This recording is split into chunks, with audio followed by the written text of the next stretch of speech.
reunion vacation here, so let's make it happen. But that's what I'm avoiding right now. I'm getting a Alrighty. Have a good day. yeah. Hey Rufus, looks like you're in. Tagging you. Talking to me. Oh, I'm geez. talking to you. My name's Rufus. Tattooer out of New Hampshire. As far as what I'm avoiding, oh, geez. I don't know. That's a tough one. Um, I guess just having serious talks with people that I need to, um, in the shop and stuff like that. Um, because, kind of friends at the same time. So trying to navigate that talk with them. I'm gonna switch up this question a little bit here because this might be a difficult one for some people. So we're gonna make this a two-part question. If you want, you can answer either or. Um, what part of your business are you avoiding right now? Or what strength in your business are you capitalizing on right now and why?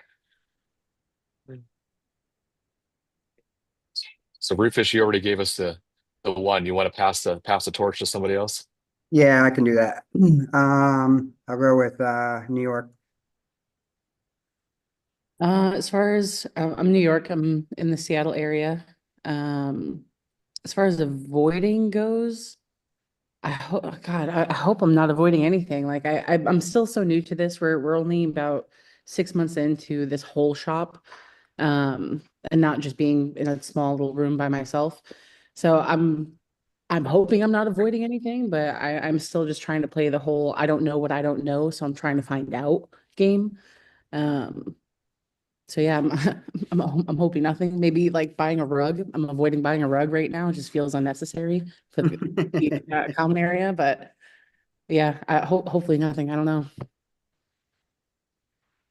Oh, I love that. Hold off on the rug purchase. Unnecessary thing. I'm trying to hone down on my necessary stuff right now and wait on Right.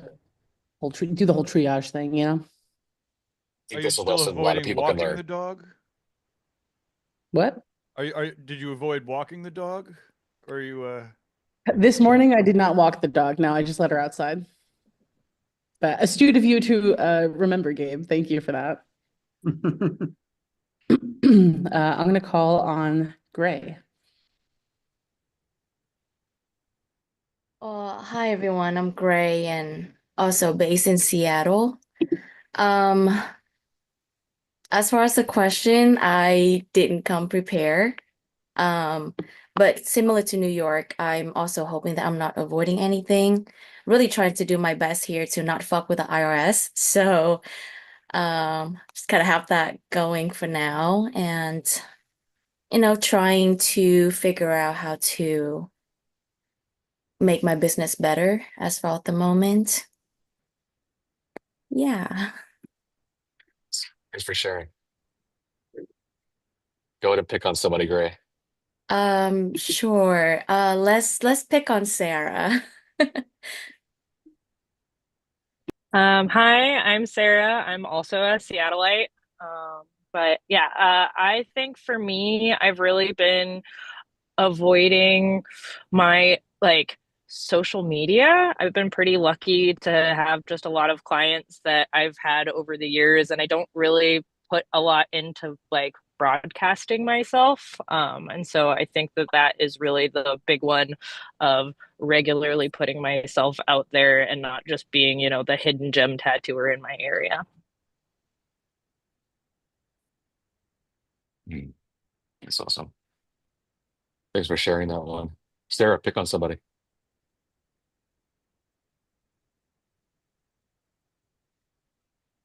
All right, let's do Mitch, another Seattleite.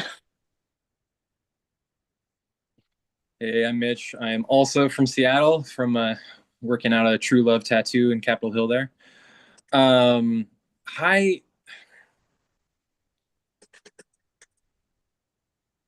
I just, I feel like okay. So I am avoiding drawing bigger tattoo designs to display. I keep putting out like just like flash sheets with kind of like smaller size designs because that's all what people are wanting. But I've talked to so many people about it, and people have talked to me about it. And yeah, it's just like doing bigger designs just to put it out there to like spark people's brains into like thinking of things bigger that are interested in my work and all that stuff. Yeah, it's that has been my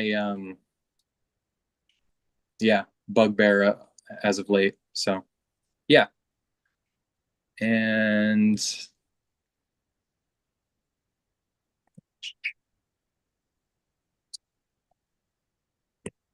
I'll pick on Robert.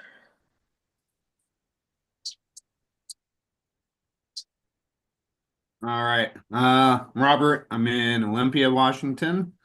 Avoiding, well, we keep talking about videos help, and I've tried a few. I don't know if this is going to help bring more clients in, so I don't know if making videos with this is to Do my they run away when they see you in person? Are they like, no?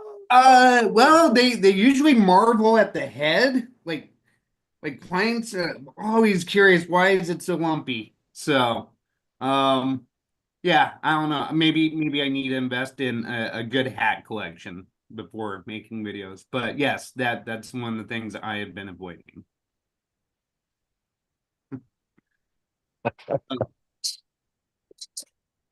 Thanks for sharing that, Robert.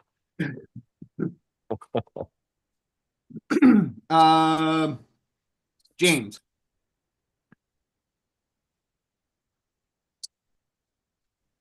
Thank you, Robert. Hi, I'm James. I'm in Indianapolis. I I've been asking myself like this question too, like what am I avoiding? And so uh, I'm actively trying to confront my the things that I'm avoiding, working on my portfolio, self promotion, right? Just sort of getting out there, putting some posters out. So now it's like the more that you do, it's like the more you're guilty of not doing enough, right? So this is true, right? I want to recognize that this is this is something we would all go through, but necessarily we must do it. So I'm in. I'm doing it. The thing that I've been leveraging for like, so the positive, I feel like I've been very been able to be quite agile with presenting many iterations for my clients, more iterations than I feel like like I try to protect myself, and I don't want to like do too much work for nothing, but I feel like I've got a pretty good workflow down. I'm able to give my clients options and basically present them with uh diverging visions. You know what I mean? Like really this whole idea about like they're going to find what they want out of the experience after the fact. They just have to choose their adventure. So I present them with two very distinct adventures, at the very least. And that seems to be something I'm really trying to leverage that and focus on my clients. So anyway, let me see who's in here, who hasn't gone. Mickey Schlick. So I'm in the same boat. My name is Mickey. I'm in Montana. I'm in the same boat as James, where I just have a real hard time doing self-promotion. I've been working at it for a couple of years, and Gabe has shown me a ton of stuff about how to, things I should think about and things I should do, best practices. But I still have I can do it for the shop, and I can do it for, I have like a side hustle I'm trying to launch. I don't think I'm going to have a problem doing it for that, but for myself, it is definitely something that I avoid. And so I've been confronting that by using technology to kind of help me set up my own little system and my own little groups. And it's just, I plan to make that something that I have to show up for, and it'll be, to live in front of whoever else is there, our art nights a week. And then a couple that are on other topics. So see how it goes. And I think I'm the last one, yeah. Or Gabe. Are we calling on Gabe? Yes, we are. There we go. So I'm The man. avoiding. Oh, and Caroline. Yeah, sorry. I didn't And know. Nicole. Oh. Whoops. And Iki and Camden. We're about Okay. halfway through, Vicky. All right. Well, let's just call on Gabe for the moment. So All right. I'm still avoiding. I think hiring people or having a team like here for Tattoo Now. And then, but I don't know whether that's a good avoidance or a bad avoidance, but it's definitely something as I'm like going to conventions, I'm like, oh shit, I don't have any, team that I'm really working, some people here and there. But anyway, so that's something that I'm still kind of, avoiding or clearly avoiding. Definitely leaning into the convention work, going over to Venice in a month, and then Costa Rica and Hell City, and so I guess also I'm avoiding making my fucking flyers because I need to make new business cards and flyers like today or tomorrow, or I should have done it last week. Anyways, but leaning into the working with a lot of the artists at these conventions and some of the teachers is a good sweet spot. So I'm going to lean into that. And yeah, Caroline. Oh, you're driving. Sorry. I am driving, but I'm in a parking lot still. So, okay. So it's Caroline. I'm here in New Jersey. One thing that I'm avoiding at the moment is my self-promotion. Just because I've a bit on my plate. So I was waiting when I had more bandwidth. So I'm like repositioning to treasure for the APT. So it gives me more time to like focus and get the systems in place. Because I have the systems put in place for the shop, but I'm not the one doing it. Like I have somebody doing that for me, but I can't. I'm not going to offload my personal stuff. So I just have to wait until the time is there to start doing it. And then I forget what the second part of that was, but and then who was the last person? Nicole. I'm going to call on her. Oh, okay. I don't know. I feel like I'm avoiding a lot of shit, honestly.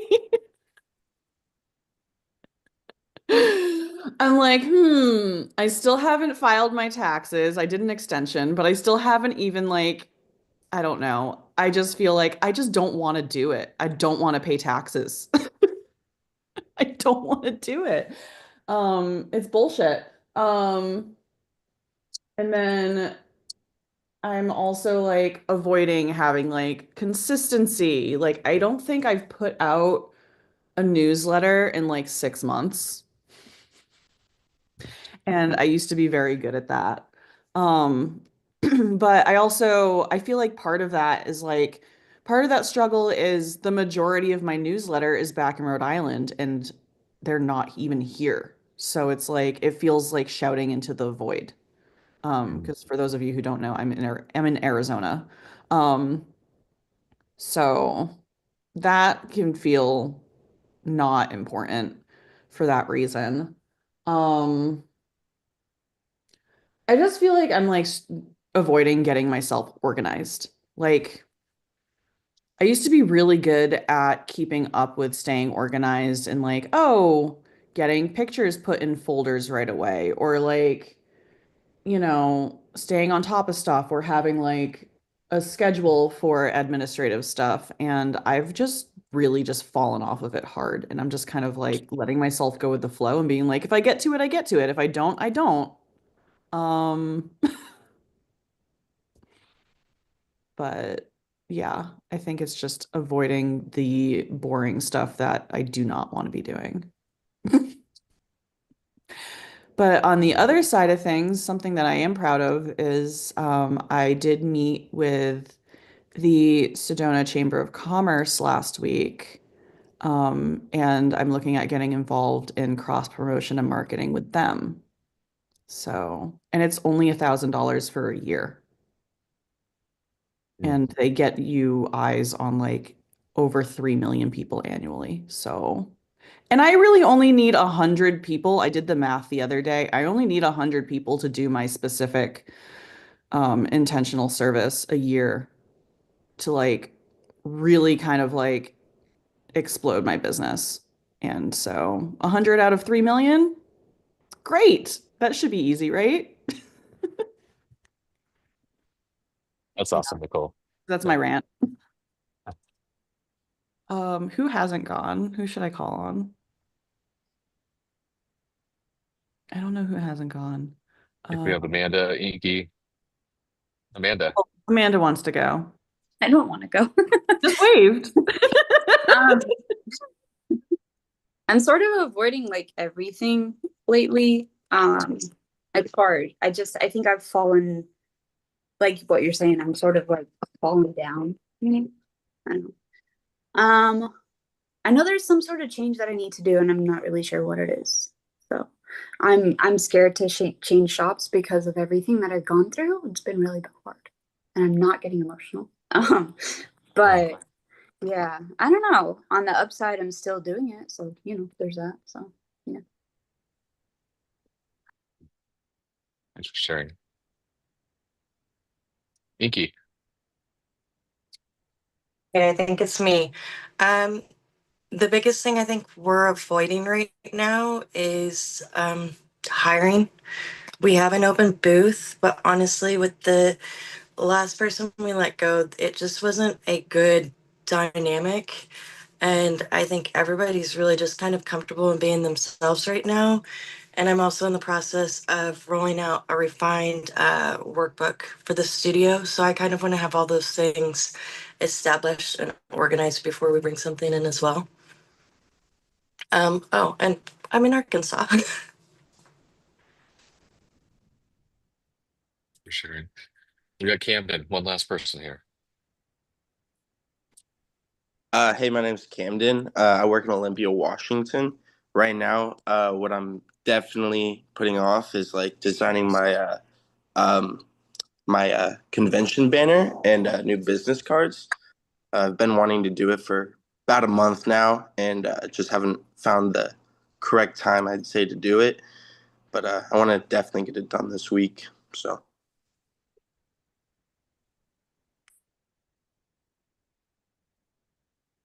Thanks so much for sharing, everybody. Just noticing kind of a common thread. We're all discussing this. A lot of us are, every single one of us are always going to put something off. Especially if it's too painful, it doesn't bring us enough pleasure, right? So, hold on one second. He's not open yet. Yeah, he's not. Yeah. Sorry about that. Anyways, I hear a lot of kind of the what and how people, typically are looking to do something that they're avoiding, and I don't hear enough of the why. But that is always the first and foremost, of understanding how we're going to get somewhere. When we understand the why and we can really embrace that, really, detail what it is we're looking for, the how always comes. It always seems to follow through. It just takes time. It's really common for us to fall into the trap of maybe not getting enough stuff done. And so we do things that we'll procrastinate on. I like to call it revenge procrastination. So we'll do things like picking up our phone, going to social media, doing the things that don't really serve us. And I know that our list is always going to be long. It's always going to be something in demand there. And it's sometimes just difficult to kind of choose just one thing and stick with it. But with artists, really common for us to want to try to choose it all or do none. It's like we're always constantly trying to do too many things at once. We think that we're really good multitaskers. That's just not the case. We're not. Nobody is. We think we are. We wear it like a badge of honor, but typically we always fall short on getting through with our projects and getting the stuff done that we really need to do. That's So scientific. There's like a cost when your brain is 100%. picking stuff up and putting it down and shifting gears. It just costs a lot of energy and decisions. And yeah, no multitasking. That's a fallacy. Science is 6 minutes. Every time we put something down and we pick it up again, it takes us 6 minutes for us to get our brain activated back on the project that we're working on. So there's a lot of wasted time there. What was that, Mickey? Blasphemy. Blasphemy. So, anyways, just one thing out of this question. I hope that you can define that why you're putting it off today. So keep asking yourself these questions, because we're going to continue to cycle. We're going to be on and off. That's how humans are. So kind of curious if anybody has topics today. I didn't really come with one because Judy was going to be in the house today, and I had a line of questions for them. Are we not going to talk about tariffs today? We can talk about tariffs today. I would love to. Yeah, if you guys are open to it, I'd like to. Yeah. I think it's okay. Awesome. Caroline's there as well. Cool. The tariff game. Well, every single one of us is involved with this. Every single industry is involved with this. I was able to hang out with my family for the last 24 hours, and some of them are small business owners, and we're all going through the same shit. It doesn't, no one's pinpointing or targeting our industry. It's just worldwide at this point. Yeah, it's definitely a game none of us understand. Nor can we predict how things will go. But I do see a lot of people gravitating towards different theories around this one. And of course, I have my own as well. But the case is that we have tariffs. They're here, they're coming. Our supplies are going to be affected. And that affects, of course, our customer base as well. Less money. New York, you mentioned something earlier today about the rug. That's crucial.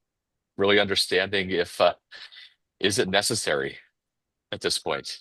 Going through our lives right now and deciding what is necessary. Even though I say this while I'm on a cruise ship right now that was paid for last summer for my uncle. I didn't pay for the ship. But anyways, like I probably wouldn't do that today. If someone's like, hey, I'm going to go set up for something in the future, in the next few months and stuff like that. I even found myself, my monthly income that's kind of like my impulse buying account that I have. I've even put that on hold. And I haven't done that since the very first of COVID. So I'm even scaling back, looking at every single thing and taking some time to not make some rash decisions and do some stuff. So kind of curious about the questions you may have around the tariffs. And as a supplier too, I have love to discuss more about it. Does anybody have any initial thoughts around the tariffs, like what they want to discuss or what they want to know? New York, please. I mostly want to know if it's something I should start the process of panic buying, or how readily available supplies are even going to be. I'm wondering if I should stock up. I'm wondering how many different places I should be looking to stock up from. Yeah. So the reality is that, yeah, we're already in the tariff crunch right now of the borders. There will be blocks for things coming in once things open up. So if these negotiations do go through and we're kind of even going back to normal at this point, there's going to be a mad rush on transportation of things coming back in. Now, in our industry, luckily, the manufacturers that I've been working with and the discussions we've had so far, people are pretty well stocked at this point. COVID, of course, hit blindsided us. We made some arrangements for a scenario like this to happen again. In case of a virus happened, but unfortunately, that was a tariff. But there is a lot of proactivity involved in it. So your question as to panic buying right now, some people are already doing it. I really can't answer that one for you. But I did notice that just for myself personally, a couple weeks ago, I was like, well, I'm going to need some new shoes this summer. I might as well go ahead and get those now. just in case these tariffs do kind of stay. So look at your, your, at least for coming to your supplies, we don't see any issues with gloves like we did have before. We're not projecting any issues with needles and cartridges. And right now, the panic buying that's happening in supply warehouses is not selling us short. On a wholesale level, we're still able to get our stuff right now, even with the panic buys have been going on for the last few weeks with certain people in the industry. So it's there, but it's definitely not as insane as COVID was. And the beauty of suppliers right now too is diversifying as well. And we've been doing a good job as that. The coalition is diversifying our products enough to be able to make sure that the essentials are taken care of on this as well. So yeah, I mean, it's a really proactive game. You'll have to choose for yourself. I would be a little leery about doing the panic buy right now. Just be cautious on this one too, especially if your money right now, your financial management of your money right now is the most crucial part of this entire game to get through it. And we honestly don't know how long this one's going to take. There are some manufacturers that are starting to source outside of China. China seems to be the biggest issue, but that is going to take time. Sometimes that can take years. So we're in that game, but we're in the push, and we're just as unclear as you are with a lot of this. It's an uncertain economy, it's an uncertain world, and just it's unfortunate that we have to go, all go through this, but we're not alone. Every single one of us is in it together at this point. I do notice some people in our industry. I'm just going to kind of tangent on this one for a second. Can you guys still hear me on this one? Yeah, perfectly. Okay, thank you. Just a tangent on this a little bit. I am seeing some individuals within our industry that are, on the fence right now about, raising their prices to adhere to the supply game, especially. And some are kind of on that mode of like, hey, I'm not going to ever raise my prices on this one. I'm just going to eat the costs, and that may work for them. I don't know. I kind of doubt that's probably the best move. I know for myself personally, if I still had a shop, I would be really in that mode of like raising my prices in conjunction to how the world is reacting, how the world is working with this. So the best way to do this, to really look at it, is to go back in especially for last year, look at your 12 months of your supply expenses and add it all up, divide it by 12, and those are your averages. And as you see increasing cost happening over the next couple months with your supplies now, you'll be able to kind of do a cost, average analysis on that to see where your prices could be raised, because some people will jump straight to $50 more an hour, to make this happen, and it's not necessary. Supplies themselves, on average, for an average tattoo with 3 to 4 cartridges, ink caps, ointments, dental bibs, gloves, other protective barriers, support sleeves, the whole gamut, we're averaging between $12 to $16 per tattoo to do this. We've actually done an entire analysis of this with different products, gauged it all out, and our margins on tattooing outside of our leases and everything else is really quite tremendous. So even if your supplies were jumping to $20 a tattoo, is this really going to be that much for you need to go to raise your prices to such extremes as $50 more an hour, especially with your client base also not making as much, so they're also in the same crunch as we are. So just be careful, be cautious on that one when it comes to raising your prices, and I would kind of do it accordingly. I've noticed that the manufacturers that we're working with right now, they're kind of slowly implementing more increases as they come, but we're still waiting on more shipments coming in from overseas to kind of see how that lands as well. We're not just doing huge shifts, we're just doing for what we see on the landing bill and how that looks. If it comes in, it's very difficult for us to absorb. Some of the manufacturers can absorb a little bit, but to absorb the whole thing is near impossible. It's not going to happen. So I feel like there was two parts to that question, New York, and I kind of went off on a little bit. So did I answer your question on the panic buy? You did. The only other question I did have though for the group is, does anybody have recommendations for American companies, US companies that sell products that we don't, things to avoid the tariffs, right? If there's anybody we can support local or inter-country, does anybody have any recommendations for those businesses? The hard part with that is a lot of them source their materials from overseas. It's everybody sources their materials overseas. Inks are about the only thing right now that is even sourced in the US, but even aspects like the bottle and the bottle caps are sourced from overseas. So, we're still running into that problem. Machine builders, even there's some products that are still parts of the machines that maybe, are manufactured and assembled here in the US are still from overseas. There's parts of that as well. Needles and cartridges. I know there's a lot of kind of run around right now. People are saying that certain companies only are US manufacturers. There's none, guys. It's not one of them is manufacturing. Cheyenne is doing some manufacturing in India. Outside of that, people like Quadrant and everybody else, where it says like made in Poland or made wherever, no, it was actually all manufactured in China. Our entire industry on needles, at least, is a Chinese counterpart to this. Good Judy, that's why I love working with Good Judy, because they are sourcing some stuff from the EU. They have a few things that are sourced from China, but most of their stuff is sourced from the EU or from Canada itself. So, and then when it comes to gloves, most of it being sourced from Malaysia, of course. Except for Showa gloves. We actually carry those gloves. And those gloves are doing some of the manufacturing that actually is being done in the US now. They are bringing that raw material and making that happen. So, but not all of it. Not all of their products are.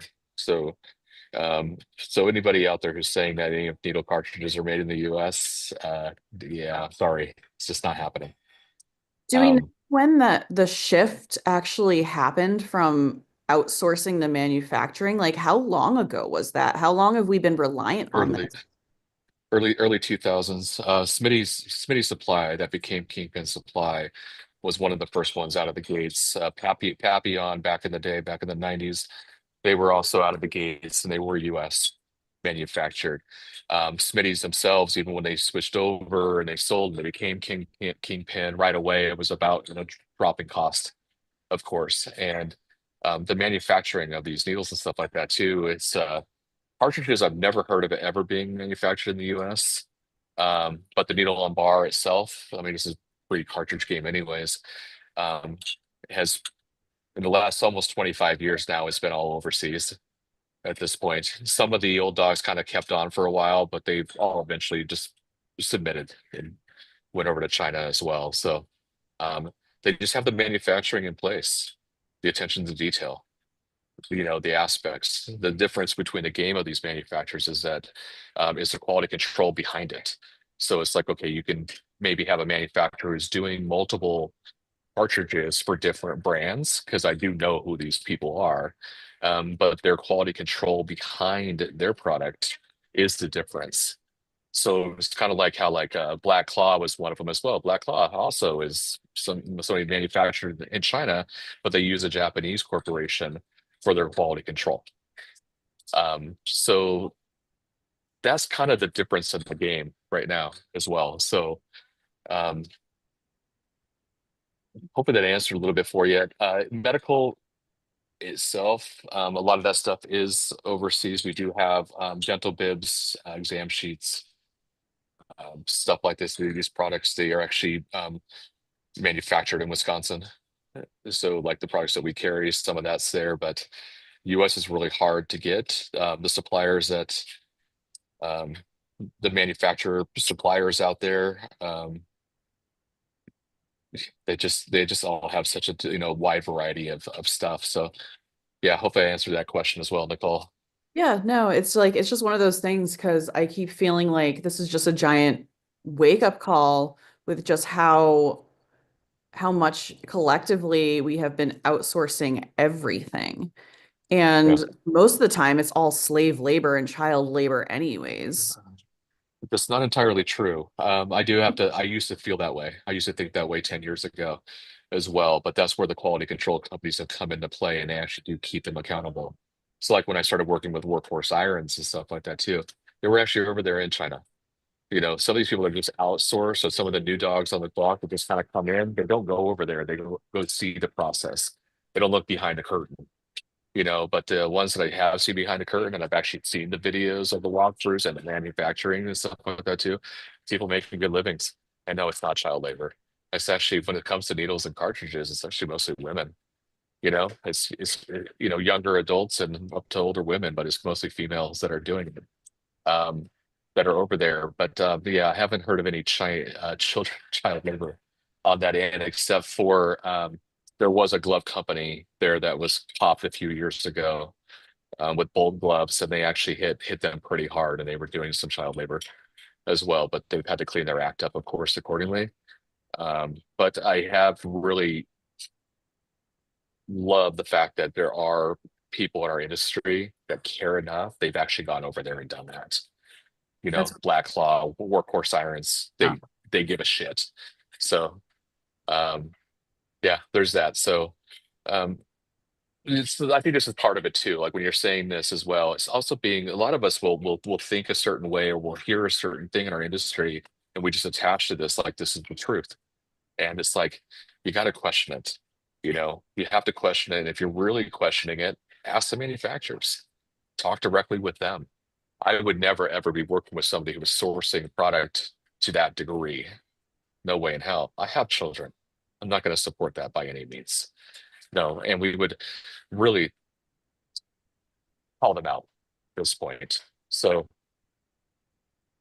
any other questions on the tariff game, or maybe the pricing structure, who's kind of maybe on the fence right now and how they're going to be pricing accordingly, how they want to go through with this and make it work? How do we support bringing it back to more local, like how it used to be, without having to necessarily build our own needles? And if that is the case, who wants to teach me? Ralph Because I Nader, never had that uh, option. I Ralph could teach Nader you. plan? Yeah, It's yeah, just Nicole, I funny. I have see like a lot of old heads on Instagram complaining about how, all of us younger tattooers don't know how to do any of this shit. And that, these tariffs are going to like really stick it to us. But it's like, you're not teaching us either. So what are you doing?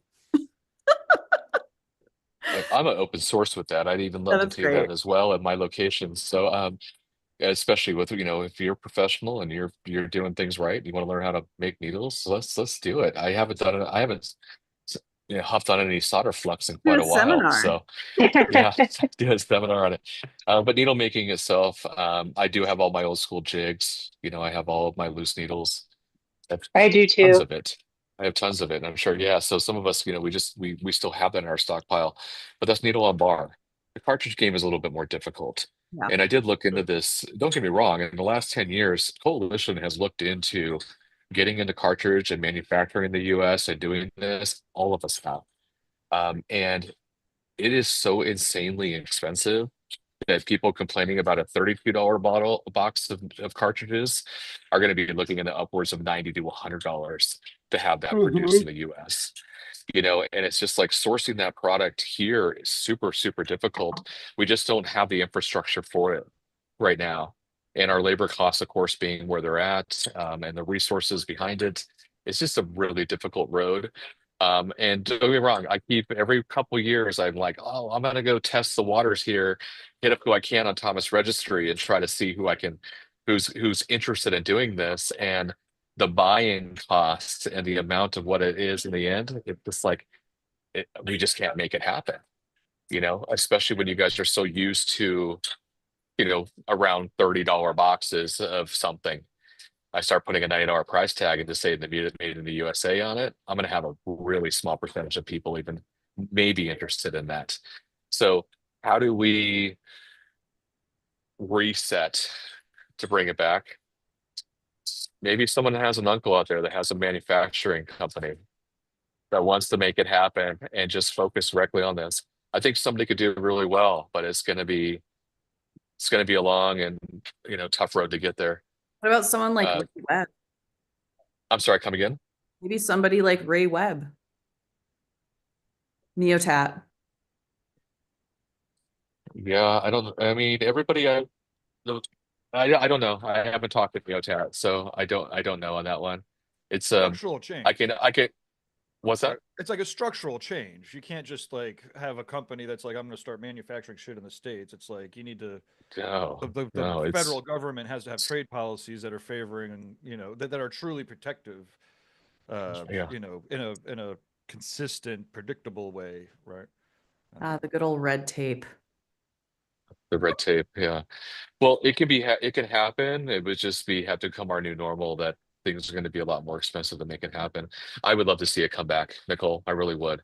I'd love to see at least on the needle end of things, for it to come back. Disposable tubes and resourcing that's a whole nother issue as well. It's completely different. It was being done in the US with a product that nobody loved, and that was Bliss Manufacturing. Just 10 years ago, you can get disposable tubes that were made in the US. That's not the case. Their stuff was really difficult to work with. It was a really hard plastic product, and nobody liked it. They all want the squishy grip, So, Ashley, you have a question? Or Inky? One of the things that I've been curious about is obviously with less things coming in or more of a backup, I think a lot of people are predicting that some of the transportation is going to feel a burden and going to fluctuate a little bit. Do you think that that's anything that you will see as a supplier? If you'll see any time changes of items getting to your customers? Well, 100%. I think that's across the board with every industry at this point. Anything trying to come into the US from those Asia sources is going to be a major issue right now. There will be, once things open up again, it'll be a backup at the ports. A lot of these cargo ships right now are just sitting over in China right now. They're literally just being housed for free, sitting there without rent, just waiting for things to kind of come back. It's a really risky game for the administration to play the way they did. And yes, even if it was to clean up tomorrow, it will be a headache for the first month or two. The beauty is though the manufacturer that I talked to and ourselves as well, we have doubled down with everything. I put a immense amount of inventory pressure on my purchasing department as well to make sure that we can stay ahead of this game. And yeah, I mean it's what is the best thing that we can do at this point. Our goal is to keep you guys in the chair doing what you love and making the most of this. You got to make money, and we know this. So yeah, we're doing our best. I'm sorry, go ahead. Do you think if this ends up being something that's long term and you guys kind of burn through that initial stock of things, that there'll be like a sweet spot that you are able to identify, all right, this might create a little bit of delay and you should start stocking a week early because your packages are probably going to come a week later just to compensate, that will be communicated in our industry? Or do you think that that is harder to identify on your guys' level? It really depends on the manufacturers. The ones that we work with right now, or right now, everything is about communication, and it's not a matter of us Absolutely. waiting. So it's the manufacturers themselves. We're asking them to be accountable on this one. If they're going to be changing things, they're going to be seeing, of course, there's going to be shortcomings coming in the next, 2 or 3 months on something because they just can't get it. We need to know. And everybody's Absolutely. yeah, it's really nice. This is definitely has brought us I mean, I hate to say it, but it's like kind of brought us a little bit closer. I know that I'm back in that kind of I'm back in that captain's chair right now in the last couple of weeks of It's exciting to hear that working that with communication is suppliers. going on. Yeah, it's getting better, and I can't say that for all. But for the majorities, yes, the majorities right now, we are in discussion. We do care, and we don't want another run like we just had 5 years ago. That Yeah. was hell and headache on every single person, and it brought a lot of fear. to the base. So right now it's Absolutely. like, let's just kind of keep our fears in check right now. Let's not do any kind of the rash decisions.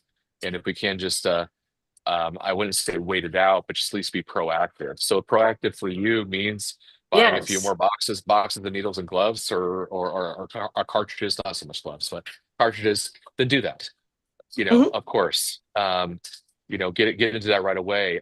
Ink companies would probably be the least affected of all of this outside of their bottle manufacturing, but they're really staying on top of it right now. So I wouldn't see an issue Yeah. with that with inks. But yeah, I don't know. I mean, things are just too radically changing and too uncertain. So honestly, when we're having this conversation as manufacturers and distributors together, we're all like, what the fuck? We honestly we're like, we can't predict or know, but we Yeah. are just we will react when we see things in a positive way and to just be as proactive as possibly can. So yeah, we're doing our best. I think I've Caroline. seen a lot of Oh, sorry, denial. go ahead. No, you're fine. You, I you think see I've you see seen a a lot lot of of denial in the community of, oh, well, it's not actually going to happen, or they'll be dropped again. So to hear that there's still that proactiveness and the supply chain and people are looking for resources there and taking it seriously, I think should just comfort many of us in our position. yeah. I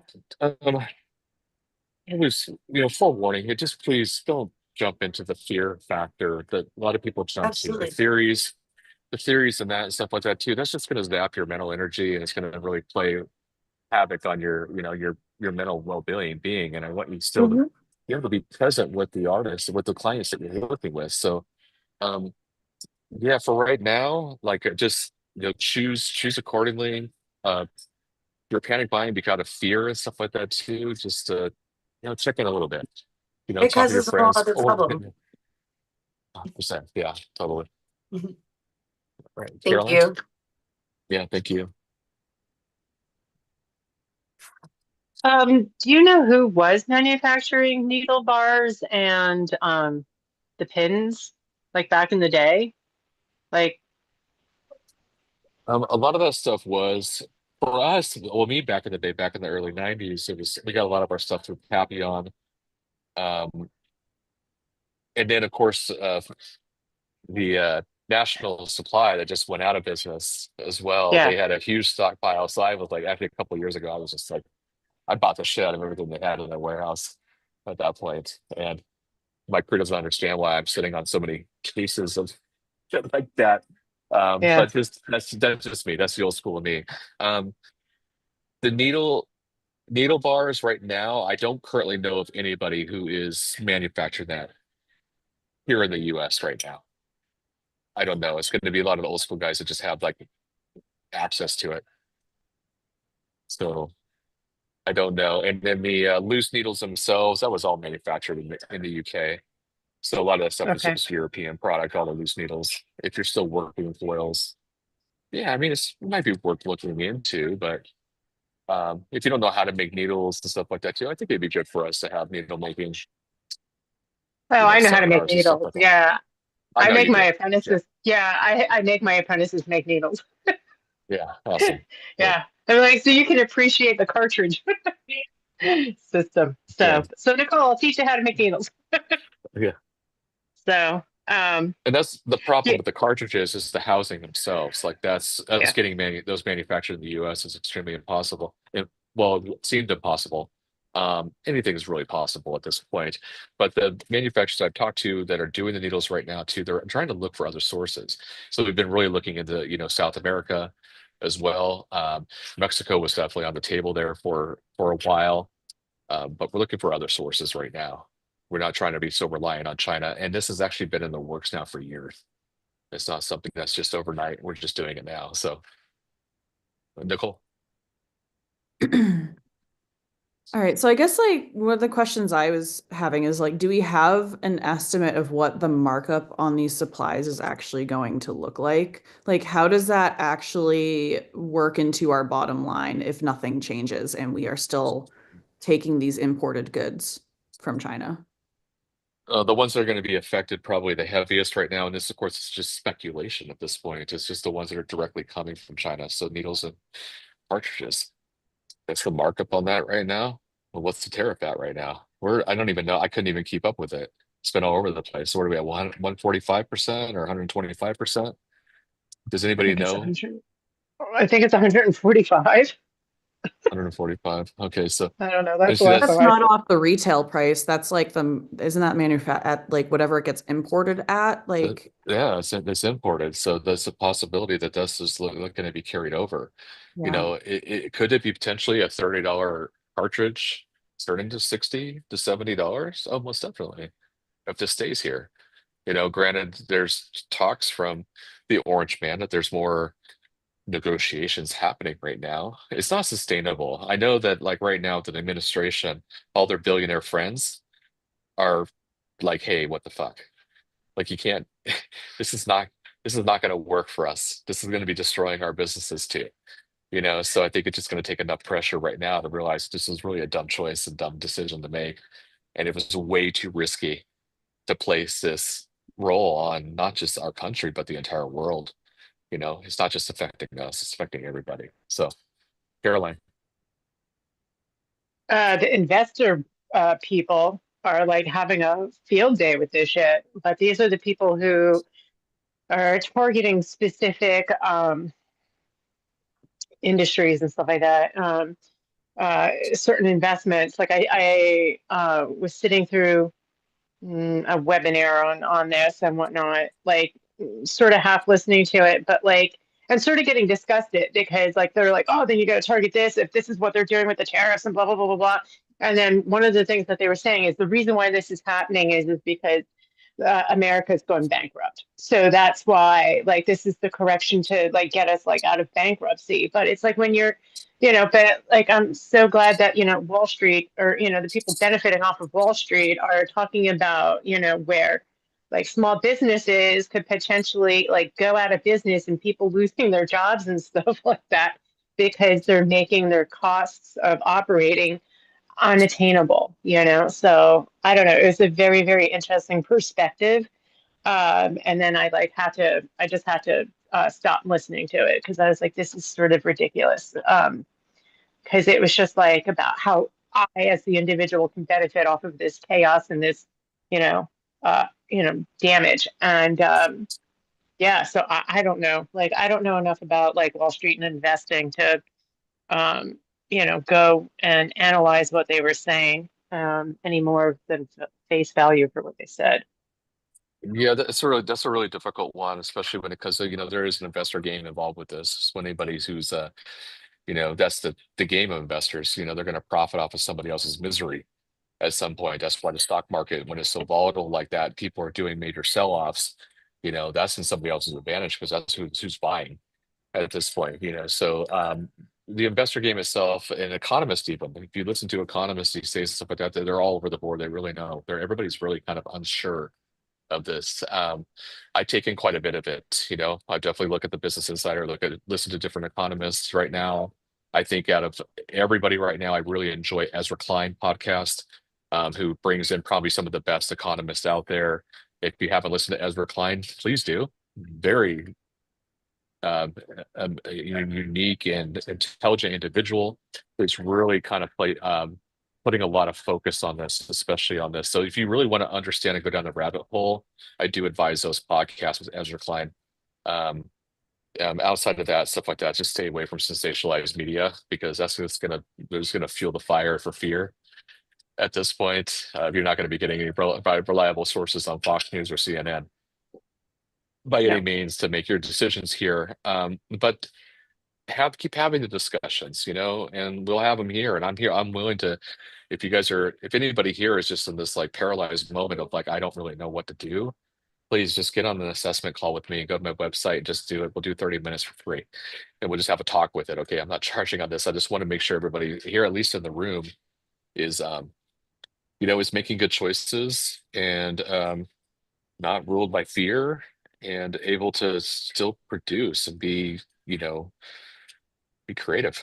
That's what that's where we want you, is in that creative outlet. So but I know this talk today is brought up a lot of it can bring up a lot of emotions. I mean, anything that has money involved, there's always an emotion involved. and we have to really kind of put this in perspective for ourselves, and make, some hard decisions right now. We're all kind of in this boat. We're all in this together at this point. We all have to make hard decisions. And it's like, it's not always comfortable. And it does, that's why another reason why I asked the question this morning too. I think it's a question that we could be asking ourselves every single week is, what we're avoiding. Because a lot of this too, I'm even finding myself in those shoes right now. I'm avoiding some of this. Like, I can only take so much of it. I have a hard talk for 2 days in a row, and I don't want to keep having hard talks. I just need a little bit of a break from it as well. But if anybody's just kind of on the fence right now and they want to have a discussion, I'm here, I'm open. And we could talk more. Just want to see you guys all. I want to see you all succeed. And guess what? We're all gonna get through this. That's the one thing is that we have, it's not, we've all been through so much adversity, especially in the past 5 years. We've dealt with some crazy shit. We can get through this one too. Carolyn. Yeah, I just wanted to say one thing before we get off. I think like a week ago, maybe, I got a email for a poll from Painful Pleasures. And it just like started off as like, them just doing like their research, like, oh, what type of machines are you using? What type of cartridges are you liking? And all that stuff. But as they were going through the poll, when you get deeper into it, then they're like, okay, so what are you guys doing, about these tariffs? And then it was like, what would you like to see us do? And it just like, and it left me with the, that they're trying to get a poll, that they're trying to, have their finger on the pulse of like what tattoo artists know, how they're reacting to the situation, and that they're, and they basically signed off saying that like, basically we're in this together. So like whatever we can do to help you guys, let us know. And I thought that was actually really cool, like it's like, okay, like we're hearing from the industry surrounding, the community and stuff like that, that there is, I don't know, a soul there somewhere. So, There is. so it felt good. Yeah. Yeah. There is. I mean, I've got more calls from manufacturers in the last month than I've had in the last 2 years. And it's just they're reaching out to see how we are because they understand, like companies like me, I'm a distributor, but we're on the front line. So we're actually more interface, with you guys. And so they're kind of like, hey, give us some insight, help us out here because we want to help you. And what can we do together? So we're all about it. James.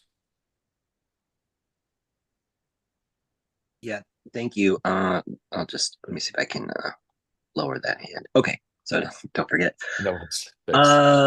Yeah. So again, and I know that it's on the manufacturer side, and then and that's your business, and that's and again, I enjoy so much just brand new box of cartridges. I just plug it in, plug and play. You know what I mean? Just plug and play. It's so convenient. I agree. Yeah. But back in my day, we made every goddamn needle, and we reused the tubes. In fact, we reused the needle bars. Again, I'm not trying to throw us back into some like dark ages.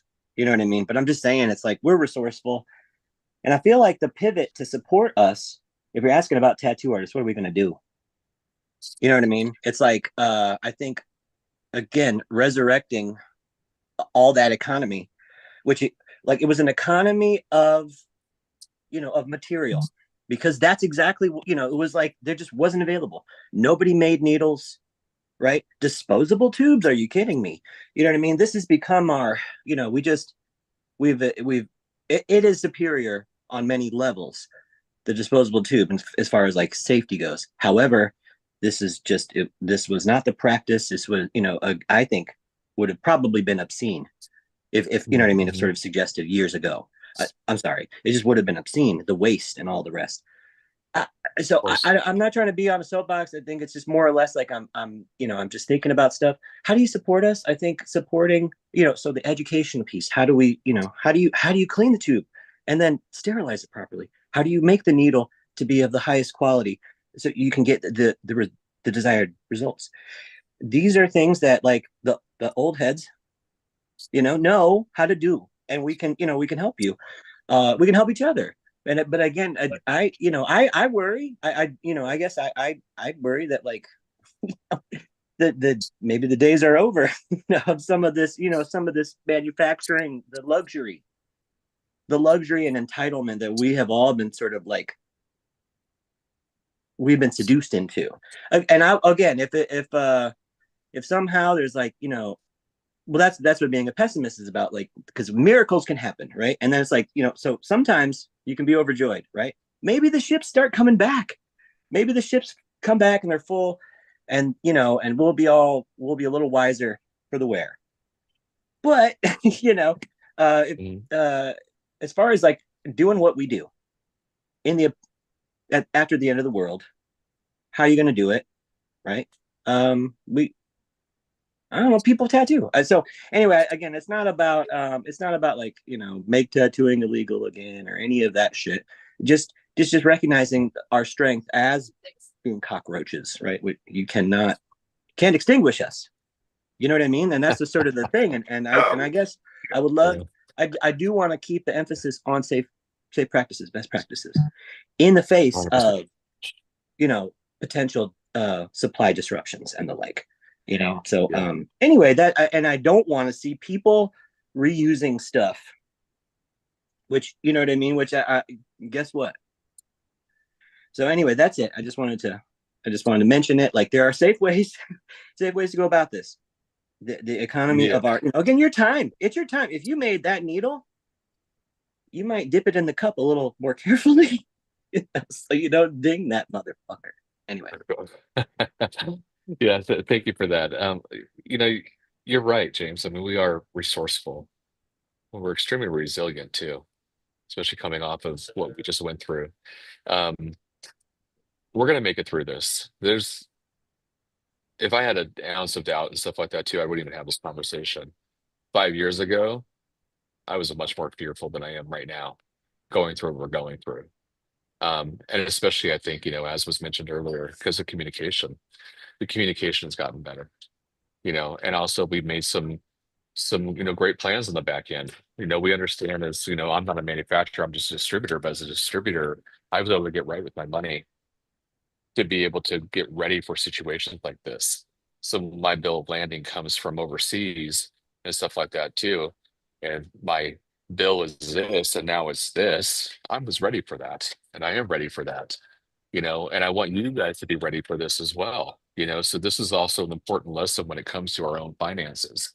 It's not just about, maybe not purchasing those grand things and kind of like realizing, hey, do I really need that right now? But it's about getting right with your finance right now. It's not about, am I still going to be making money from a year from now? Yes, you will. If you're doing things right and you keep growing, you will still make money. What you're doing with that money really matters. Nicole. Yes, just one last thing, because I know we're out of time. No But worries. this is just like kind of one of the things that I wanted to share. So like, we are creatives. We are masters at transmuting pain into fucking power. We have a unique opportunity here to come together like how we're doing right now and simply be like, okay, yeah, this is happening. Yeah, this is kind of shitty, but what do we do about it? How do we move forward from this? How can we put our minds together and truly overcome and come up with good solutions? And how do we make it better moving forward? So I'm very grateful that we have this space here where we can meet and we can do these things. And I think this is the kind of energy that we need to be bringing into these kinds of situations, because life isn't about what happens to you. It's about what you do with what happens and how you move forward from there. So I just wanted to share that.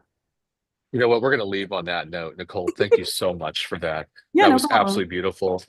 Thank you so much, everybody, for being here today. And we'll just take Nicole's thoughts at the end here. And thank you so much, guys. Appreciate you. All right.